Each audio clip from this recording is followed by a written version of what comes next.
You just land in Thailand for your 12-hour flight. You are tired, you're hungry, and you just want to get to your hotel. But when you get to the immigration counter, the officer asks you for the QR code that you don't have and a 300 baht that you haven't paid. In 2026, arriving in Thailand is a little different than just showing your passport at immigration. If you don't have your TDAC ready, you could be stuck in line for hours or worse, scam before you even land in Thailand. In this video, we'll show you exactly how to get around once you land in Thailand in 2026, from stepping off the plane to getting into your taxi, so you can start your trip stress-free. สวัสดีค่ะ I'm Alisa and we are a team of local Thai. And if this is your first time in Thailand, don't forget to grab our free Thailand Cheat Sheet. You'll find the link in the description below.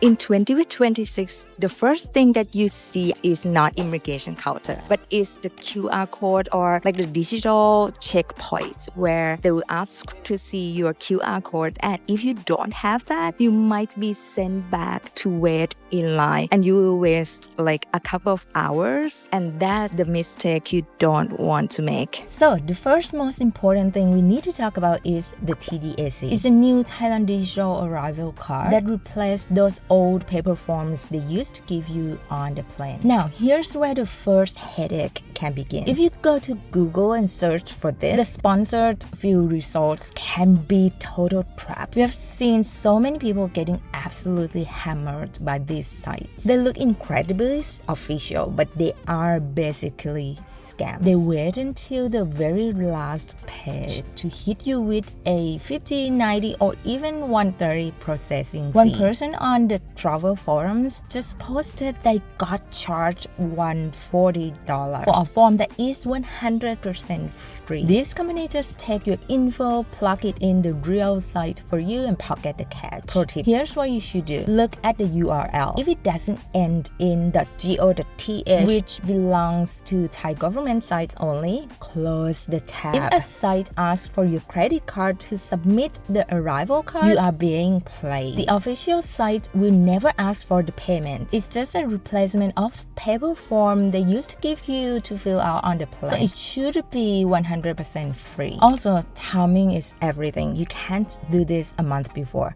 The system literally won't let you. You have to fill it out within 72 hours of landing. Most people just do it at the gate while waiting for their flight. Once you finish, you will get a QR code. We recommend you take a screenshot of it. Don't rely on the airport Wi-Fi to load your email while you are standing in front of the immigration officer. Also, it's worth mentioning that many people with reliable internet connection do this after you land in Thailand. But personally, we wouldn't want to deal with this after a long flight.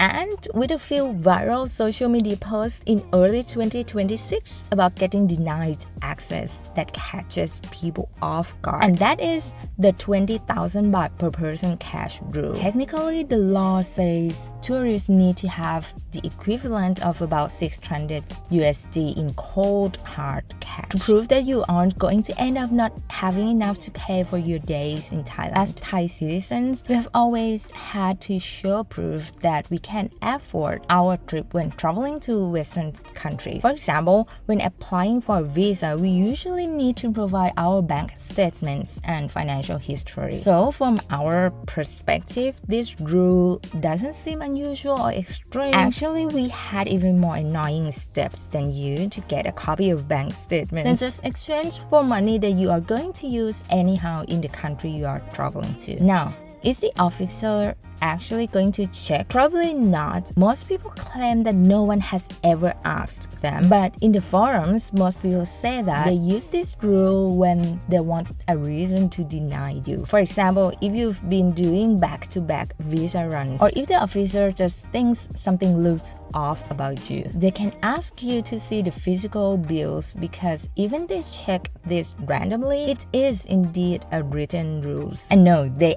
usually won't accept a look at your banking app. Officially, it must be in cash, Thai baht, or foreign currency equivalent. Credit cards are usually not accepted as proof of immediate cash funds.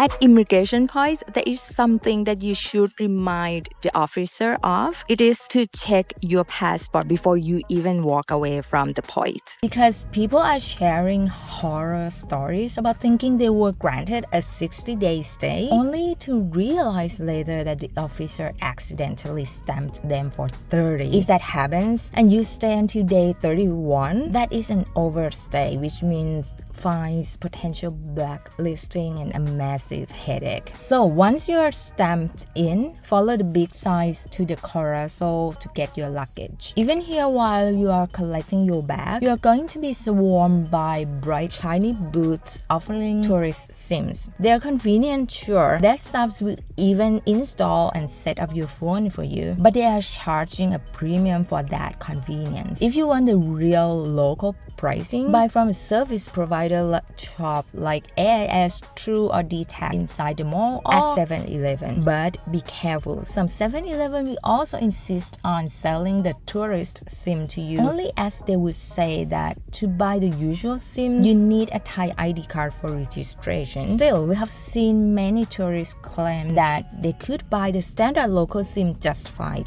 from 7-Eleven. And better yet, if your phone supports it, just buy an eSIM before you even land. You have a data connection the second you land, which is quite convenient. I've tested Sally out before and it works so well. Use TVG promo code to get the special discount. After you grab your bags, you head toward the nothing to declare exit. Just walk through is usually just a quick pass through unless you've got something you shouldn't. And if you're transferring to another flight or meeting a driver, give yourself at least 30 up to 90 minutes. Depending on the amount of passengers on that day, people always underestimate how big airports like Suvarnabhumi airport are. You don't want to be sprinting across the terminal because you underestimated the walk. And once you clear custom, you will walk through the sliding door into a wall of people, and this is when it can get overwhelming. First, let's talk about getting cash. You will need Thai baht. Street food markets or even 7-Eleven, which have a minimum requirement of 200 baht per bill if you want to use credit card. Thailand is still very much a cash is king economy. You can exchange money at the airport on the basement floor. We often use Super Rich brand when we travel abroad, but of course, you get better rates outside the airport. Super Rich have many branches inside the malls along the BTS SkyTrain line.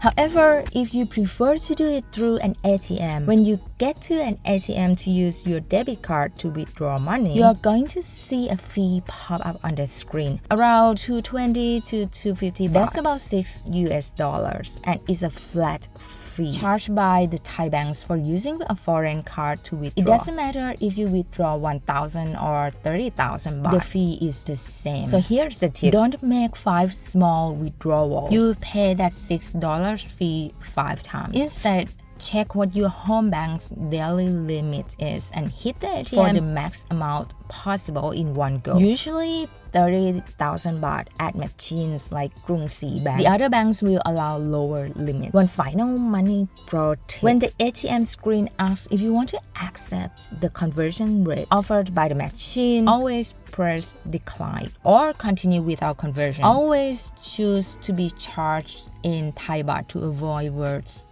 exchange rate. Now you have your luggage, you have your cash. How do you get to the city without getting scammed or charging overpriced by the famous Bangkok taxi? Now the final hurdle, getting from the airport to your hotel. We would say it's quite well organized in our opinion because you can find all the legit transportation options quite easily.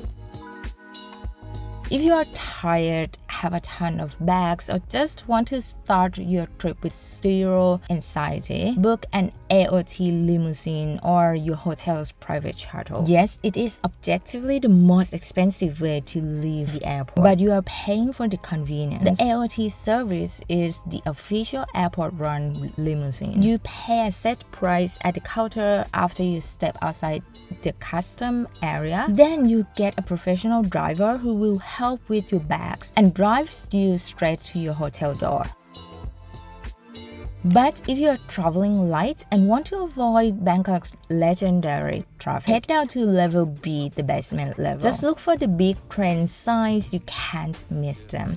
Once you are there, you can buy your ticket at the vending machines, and if you are worried about messing it up, don't sweat it. Just walk right to the ticket counter. A few critical things to keep in mind. First, it is not a 24-hour service. It runs from 5:30 a.m. to midnight. If your flight lands at 1 a.m., the trains will be shut down and you have to go for other options instead. Second, watch your timing. During the rush hour crunch, that's 7 to 9 a.m. and 5 to 7 p.m. This train gets packed with locals using it to commute to and from work. If you've got a massive suitcase, is going to be a tight squeeze. And for the connection, the airport rail link is your gateway to the rest of the city. Once you are in, it links up with the big networks. Transfer at Payathai station to jump onto the BTS Skytrain, or transfer at Asan station to hop on the MRT Blue Line subway. It's seamless, cheap, and the fastest way to get from the airport to the heart of the tourist districts. But if you have a lot of luggage, you are probably looking for a car. But listen closely, you can't just call Grab or Bolt to the departures floor anymore. The airport has organized this to avoid more traffic jam at the arrival zone. You need to head to the designated pickup point at level 1 around gates 3 and 4. Book your ride through the app, wait for the car there, and your driver will meet you right in the zone. It's organized, it's safe, and you get an upfront price so you know exactly what you are paying. Please note that expressway fee isn't included. Rider will add it to your total invoice if your route requires expressway.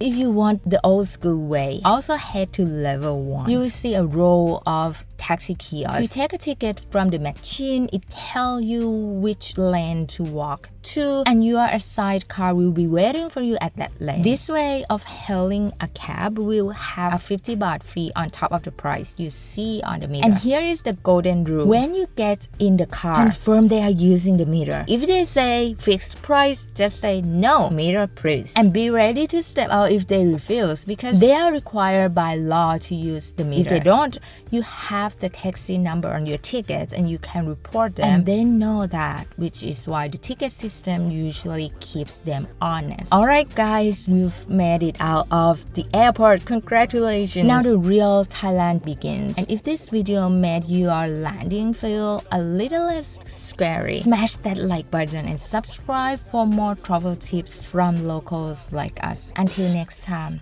สวัสดีค่ะ